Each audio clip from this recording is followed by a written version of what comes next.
Just a quick shout out going to Adam, who left us a 5-star iTunes review. Thank you very much, Adam. Adam said, Matt and the guests have provided me with the guidance and the information that I need that has simply not been available anywhere else.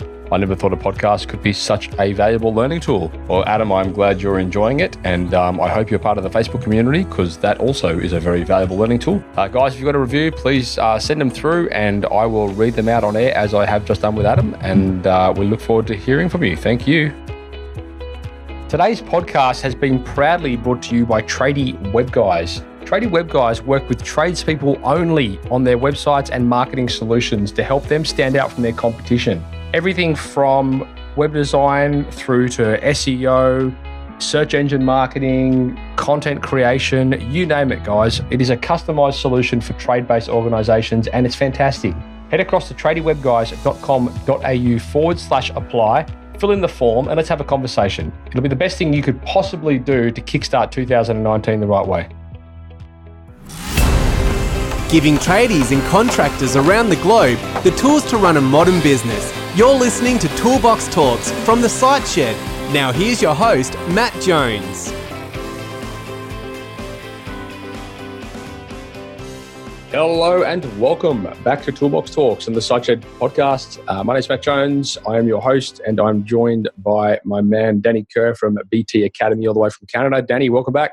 Thanks for having me. It's been good.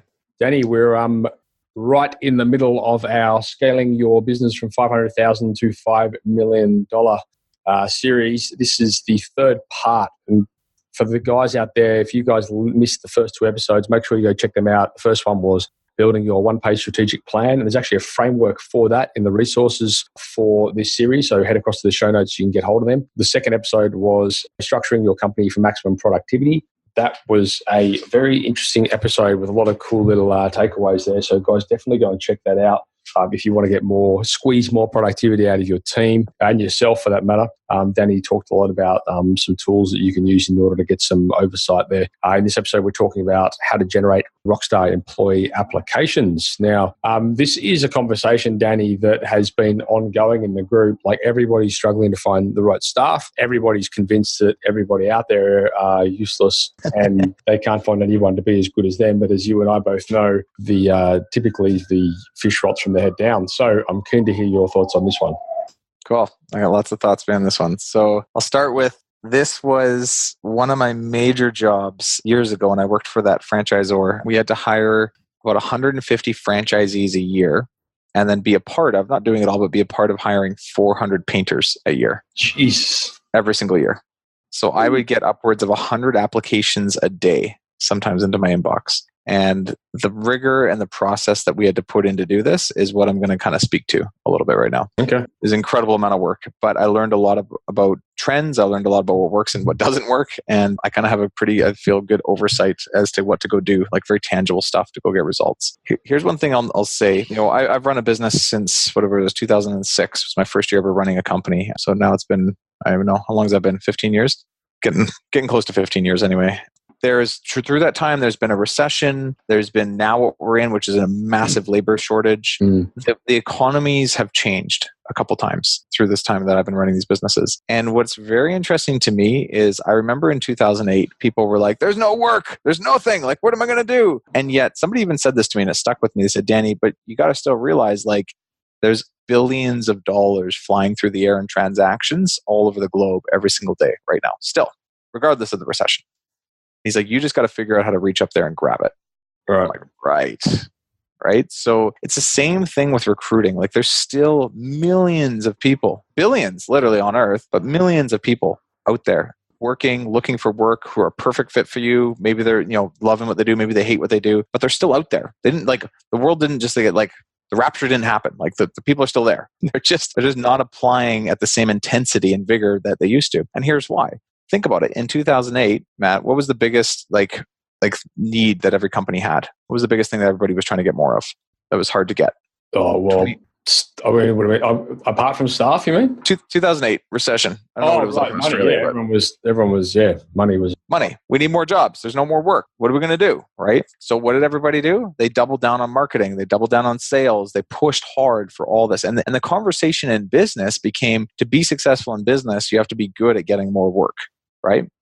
And that was the DNA that we all kind of grew up in. Whether we realized it or not, if you're in your 30s and 40s and you ran a business in and around the time of the recession, you've grown up in a place where that's your DNA. Guess what? That's changing now. You need to grow up in a business environment where you need to be good at recruiting to run a really good business. And I mean, I suppose even the landscape of recruiting, which I know you're going to get into, has changed significantly from 2008 to where we are today inside of things like social media, Facebook, LinkedIn, whatever. I don't know. Like there's so many different, it's just drastically different. It's drastically different. And what's nice is I'll just go over it today. I'll just tell you exactly what we do, but we figured it out. Right. We figured out how to find really good people and do it in a very consistent way that we can keep the pipeline full for ourselves and never not be able to hire who we need. Amazing. So even this company, so we started this one 4 years ago. We've hired 20 staff in the last 4 years. They're all very well paid. They're all incredible people. Like these are very hard people to find to run coaching for our company, to be massive, say marketers for our business. And they're very tough people to actually find a placement for. But we found them. And so what I'm going to talk about today is we're going to get in first, like the back end strategy, like how we even set up something to be like, almost like, let's say this. I want all of you to approach what I'm going to talk about today from I'm recruiting to I'm actually doing sales and marketing in recruiting, right? So like just approach the mindset of that kind of way of thinking. And I'm going to tell you a bit of a strategy that we set up for every tactic. And then I'm going to go through a couple very specific tactics that we use that don't actually cost a lot. They do take time, but they don't cost a lot. And you can get probably the best results from. So Brilliant. And I know in the last episode, the last series I spoke to you, you were telling us about your the strategy you use for using your own network. Yeah. So we'll probably touch on that in this episode as well. But I know we definitely haven't touched on the LinkedIn strategy, which I think will be interesting. Totally. Yeah, and which it'll pair off of that one actually as well. So yeah, so let's get into some stuff. So first, like just general mindset is do not go and push out ads that tell everybody what you need as a company. That might sound really weird, but when you think about it, when you're first recruiting, you're usually just like, man, like I need to get all this shit off my plate. Like these are all the things that I don't need to do anymore. Put out an ad and hopefully someone else can go do it for me. But you're missing the one vital component, which is like, what are their needs? What are they looking for? Like you know what you're looking for. Why not drop an ad that advertises, are you looking for this? Do you need this? Do you love doing this? If so, we could be the job for you. And do you see what I mean by sales and marketing? That's a bit more of a marketing approach where you're speaking to the needs of the person versus speaking to your needs and hoping somebody reads it and will apply for you.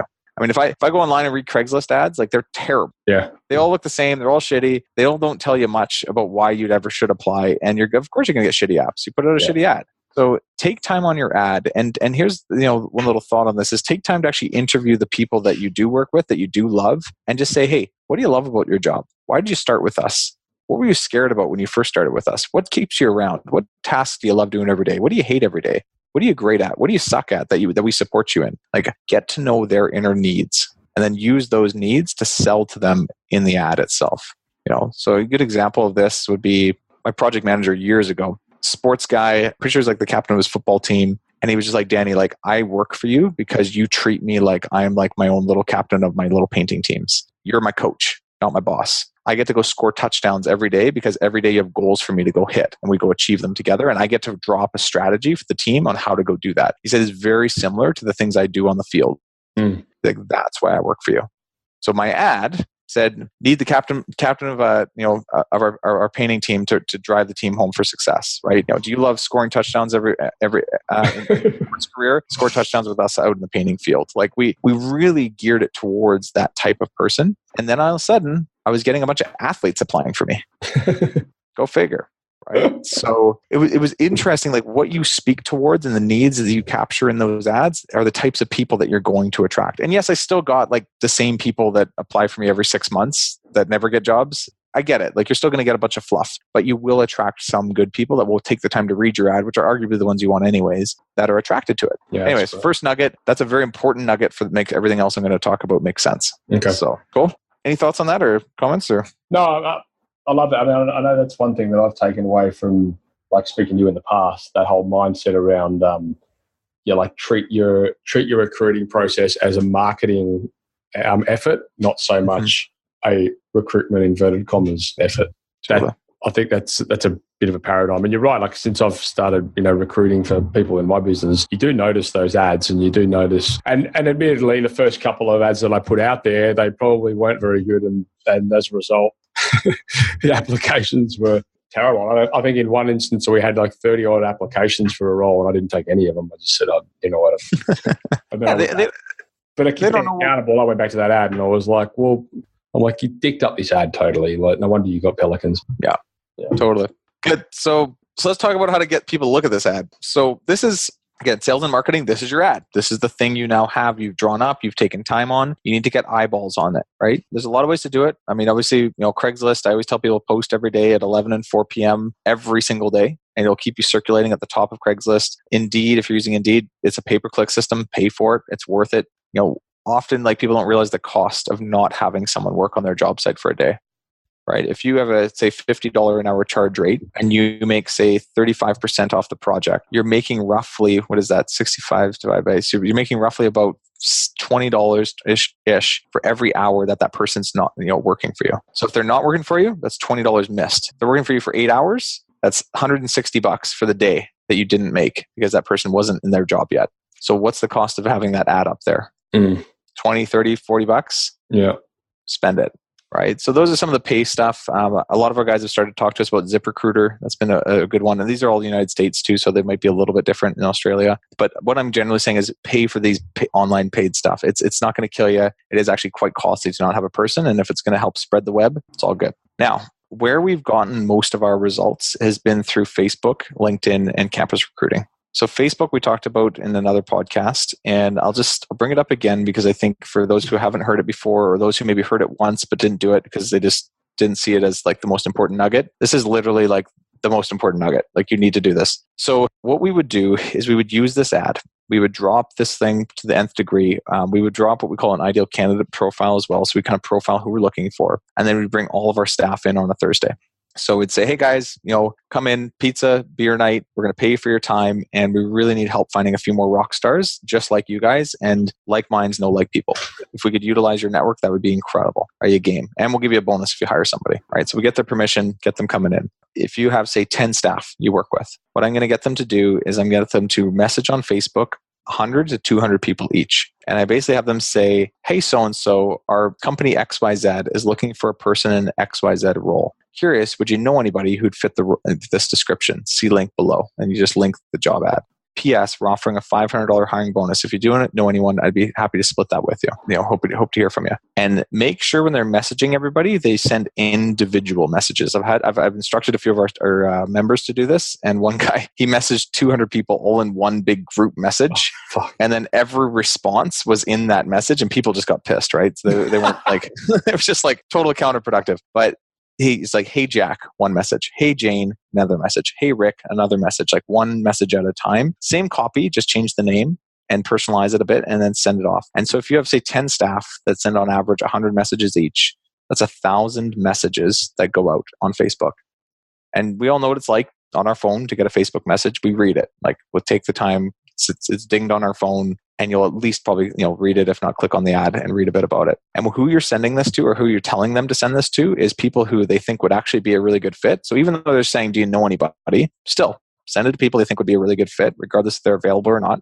Send it to people who they think would have a good network of good people. So they're good, they've got a good network. And then send it to people who they have a good relationship with in general. So they're out there blasting that message for you, and you will start to get unique applications from this. You'll get people who already have jobs, who are actually, they're just not entirely thrilled with their job, and they read your ad and it kind of attracted them. Right? It spoke their language. And that's why you want to take the time in the beginning to draw that really good ad up, because what you're trying to do is not just get somebody who doesn't have a job. You're trying to attract somebody who sees this as a better opportunity. Yeah. And you're trying to speak their language. So that's our first strategy. And that's pretty much how we've hired most of our team right now. Most of our 20. I'd say about 17, 18 of our 20 have come from that. Yeah, wow. So go do that. Yeah, that's the I mean, that's the Facebook. I'm just wondering. I know. I'm just checking the stuff you've got here. There's a whole bunch of templates you've left behind, available to all your listeners as well through the show notes. You've got You've got ideal candidate worksheets. You've got for job site managers, for sales managers. There's a whole bunch of templates on here you can go get hold of. And Danny's actually recorded videos on how to use them. So if you don't get them, you're nuts. Anyway, good. We interrupt this podcast today to talk to you very quickly about Tradie Web Guys content creation program. That program has been designed specifically for trade-based organizations as a way that you guys as trade business owners can start creating content that enables you to engage better with your customers and your potential customers. It will enable you to build trust and build rapport because what you're doing is you're investing in educating them. Biggest problem that we see with our customers today is that they're not regularly updating their websites. And that's a problem because first of all, the search engines are looking for that. And second of all, potential customers are also looking for it. Tradie Web Guys content creation program has been specifically designed to help you get regular, relevant content on your website consistently every month. We know that it's hard when you're out there on the tools, and we know that sometimes you don't always have the time to be able to do these things yourself. So we're taking it off your hands for you. It's a service that we're offering for you guys. We want to make sure that you're getting this done because we know how important it is. Anyway, head across to tradiewebguys.com.au/content, fill in the form, and one of our representatives will come back to you. So Facebook, That's beautiful. Facebook. I have no idea what campus recruiting is, so you're going to have to enlighten me on that one. Is that a new thing of yours, or?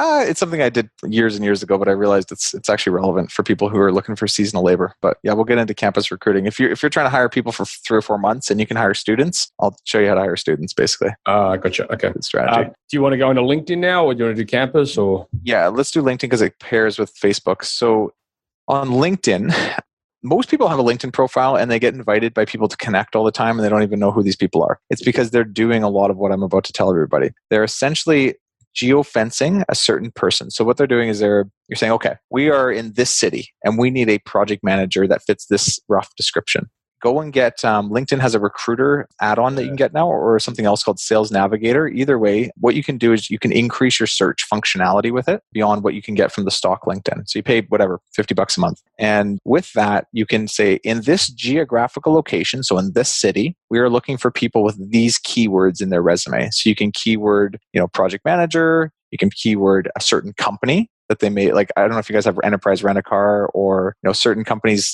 McDonald's, that provide excellent management training. And I know that. So I'm like, hey, anybody who's got project manager of a landscaping company who has worked for enterprise rent-a-car and has lived in this city, I want to talk to you. Mm-hmm. Right? So you can keyword all kinds of different stuff and you can pull up a list of probably all of your ideal candidates. Right? And then what you do is you click to connect with all of them, every single one of them. And you'll have about 30% of them accept your connection. They don't really know who you are yet. They just accept. People just whatever. I don't know this person. Sure, whatever. Accept connection. Do you customize your message to each one of them? You can, yeah. And we have a set of 4 messages that we send out. I've tried it before where I just send the stock one. That's just like, so-and-so would like to connect with you. And I don't really say too much at that point. I've tried other ones where I try and be like very direct with them. I don't find that makes a ton of difference. It can make a little bit of a difference, just from my experimentation anyways. I just send out the one that's stock. Wow. And then from there, what happens is now I need to get into the real message. So they've accepted my connection. I then need to message them something, and I need to send them something that they'll react to. And I've tried a lot of different variations of this. Some of them were terrible. The ones that worked the best, where I'd open up with a personal comment. Hey, John, I saw you worked at Enterprise Rent-A-Car for 10 years. That's pretty awesome. I hear they have epic management training there. Then I just start with the exact same Facebook message I just gave everybody. Our company XYZ is looking for a person in XYZ role. Curious, do you know anyone, keyword know anyone, who'd fit a role that looks, or fit a description like this? See link below. We're also offering a $500 hiring bonus to respect for your time. If you do know anyone, happy to hear from you.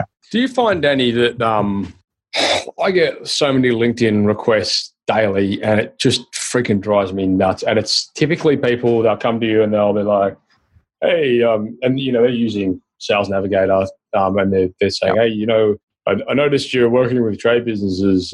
We're looking, our company, and I'm like, I don't really give a shit what your company's looking for. Like, you haven't earned the right to ask me for this yet, and I'm not accepting you, and I block them. Yeah. And I don't know if that's because my bullshit radar's up or what, but that's why I don't do much in the first message. I just click to connect with them. and let LinkedIn send their stock click to connect.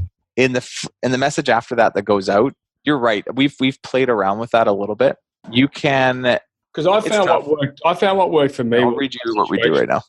Yeah, okay. Because I found that what worked better for me was if I connect with someone, I'll give them something of value. I'll say, "Hey, thanks for connecting. Check out, like, I don't know, like something useful for them that they could potentially use." And then if I know if they click on that and they download it, then that's probably like, "Hey, by the way, blah blah blah." So the difference with this is it's a little bit different because we're talking to people who could potentially get a job from you. Like you're actually saying, like, we're looking for someone in this role. Like, do you know anybody? We're offering money for it even. And someone who reads the ad, who takes the time to actually click on it and is engaged by that, will call you back. One thing I always did was compliment them. I flattered them. So I really took my time to read their profile ahead of time. So they knew that, hey, I actually like took the time to look who they are. And then I would compliment them, basically. You're right. Not everyone got back to me, for sure. We actually have a 3 or 4 messaging follow-up on this.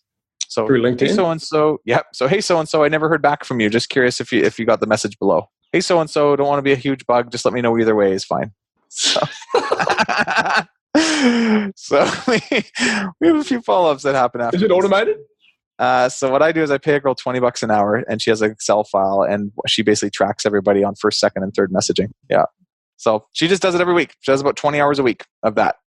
And again, like I'm spending money to do this, but it's very much worth it. So we're doing this right now to look for a marketing manager in our company, and we generate about 1 to 2 solid applications a week. Right. Like really good people. And we have our pick of the litter now. And we're never going to stop this. Right. We're going to just switch to another role and another role. And we're always going to be generating apps, even if we're not sure if we need somebody, just to keep the flow coming in. Interesting. So what do you do with the ones when you're not ready to employ and you just got to effectively have them on the back burner, but not let them know they're on the back burner?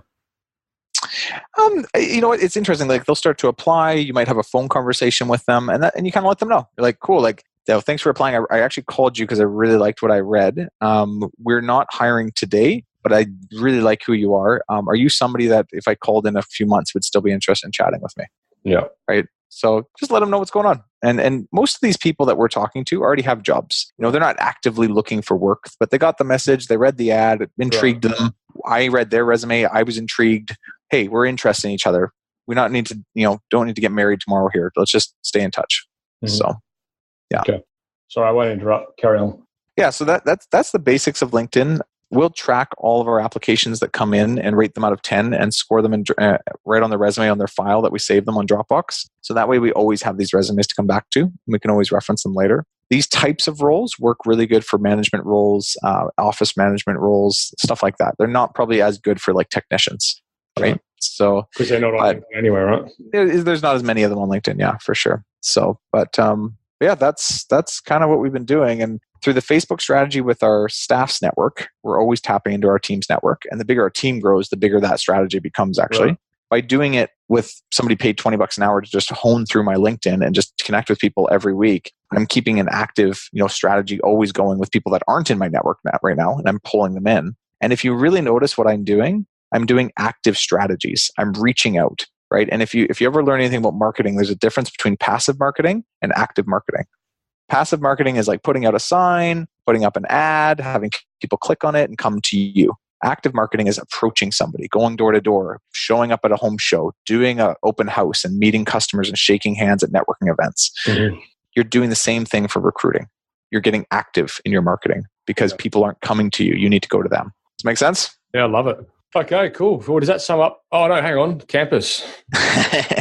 So campus is strictly for people who are looking for seasonal labor. So if you're like, you know what, we need people all year round. We can't hire students. Don't worry about the strategy. If you're like, you know what, we could add 3, 4 every summer just to take care of the busy season for us and then can go back to school and we're totally cool with that.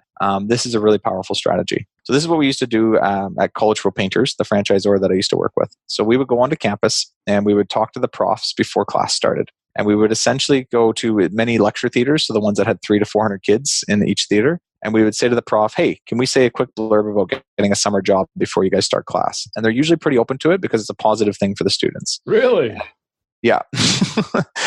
And essentially, as long as they said yes, and actually, here's the thing. I would always go there 5 to 10 minutes before class started because in case the prof said no, I could run to the next class across from them and get one of them because the bell rings every hour and a half and otherwise I've got nothing to do for an hour and a half. Right. So what I'll do is if he says yes, I'll spend 1.5 minutes. I'll call the class to be quiet before the class even, like the bell rings for the top of class hour, because I want to be done before the prof time starts. Sometimes someone can be very sticky about their time. Yeah. So I'm starting at 10:58, like 2 minutes prior to the bell ringing. I'm quieting everybody down. Here's the thing about students. If you don't quiet everybody down, they disrespect you and they just talk over you and nobody cares. I quiet everybody down. And then I say a 1-minute spiel about their needs through my experience. Yeah. So if I'm looking for, a painter, I would say, hey, everybody, my name's Danny. I'm just from College Pro Painters. We're here just looking for students that are looking for summer jobs. I was a painter for a couple of years and I learned a ton. I got to get out there and work outdoors and get a tan the whole time. I worked with a lot of my friends. We had a lot of fun. And it was a pretty unique learning environment in that way. And I made some good money and it allowed me to pay for my next year of university. Been doing this for a couple summers. It's been a cool way to get out there, work with friends, work outdoors and have some fun and ultimately make enough money to pay for school. If this kind of job sounds like something you're interested in, please just leave your name, number, and email on this clipboard I'm going to hand out. And I'll collect it at the back of class and we can be in touch with you with just a little bit more information. And this isn't to apply for the job, but this is if you're just looking for a little more info on what I'm talking about. Other than that, hope you guys have a good class. Yeah, right. Short, sweet, to the point, and it would essentially capture the needs of the type of people I'm trying to attract. So, painters was work with friends, work outdoors, make money for school. Franchisees was take on a challenge, learn leadership, and make enough money to pay for university. And I would have different needs that I would talk through from different roles, and I would keep them short. Then I would have a clipboard. And if you're doing a big lecture theater, I'd have one clipboard per audience row. So if you have it's kind of hard to describe, but if you have an amphitheater, you have stairwells going through different, so one section would get one clipboard. Otherwise people lose the clipboards. Right. So I'd have 4 sections. I'd have 4 clipboards. I'd write out 2 fake names prior to handing out the board, because I noticed if you don't, you get 2 people putting their name down. If you do, you get 20. Huh. So it makes a big difference. Nobody wants to be like in hospitality when you put the dip jar out, you put money and notes and stuff. Yeah. Nobody wants to be the first person to do something. It's just human psychology. That's funny. Yeah, I've tested it. It's a thing. So they're like, who the hell's Billy Bob Bob?